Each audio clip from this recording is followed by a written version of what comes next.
الحمد لله وحده والصلاة والسلام على من لا نبي بعده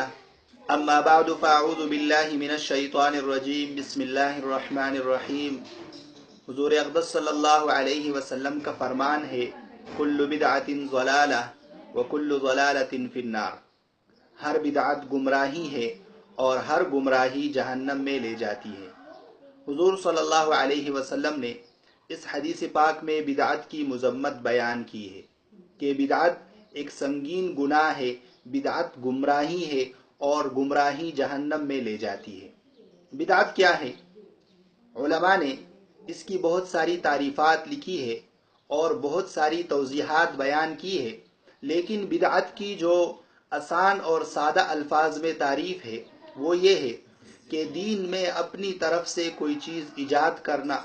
اور ثواب کی نیت سے اس کام کو کرنا۔ مثلا جو چیز حضور صلی اللہ علیہ وسلم سے، جو چیز صحابہ اکرام رضوان اللہ علیہم اجمعین سے ثابت نہیں، اور کوئی اور شخص اٹھتا ہے اور دین میں اسی کام کا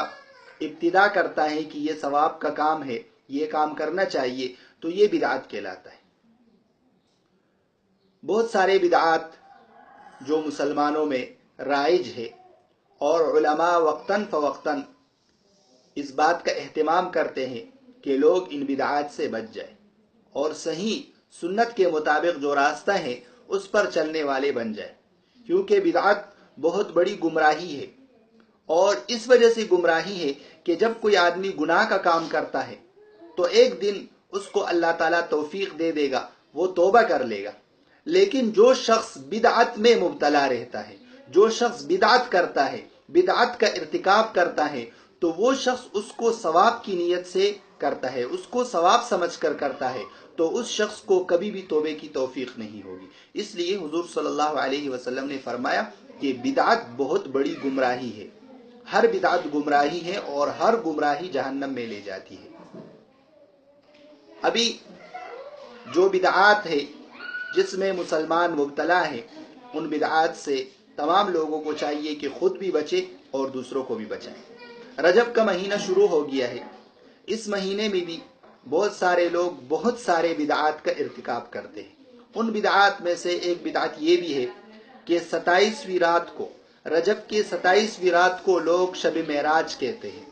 اور اس کو باقاعدہ مناتے ہیں، اس میں باقاعدہ نمازیں پڑھتے ہیں، تلاوت کرتے ہیں، مساجد میں جا کر بیٹھتے ہیں اور یہ سمجھتے ہیں کہ یہ رات فضیلت والی رات ہے۔ حالانکہ یہ بات درست نہیں۔ آپ عبادت کرنا چاہتے ہیں، ہر رات آپ عبادت کر سکتے ہیں۔ آپ نوافل پڑھنا چاہتے ہیں تو ہر رات آپ نوافل پڑھ سکتے ہیں۔ آپ روزہ رکھنا چاہتے ہیں تو رجب کے ہر دن میں آپ روزہ رکھ سکتے ہیں،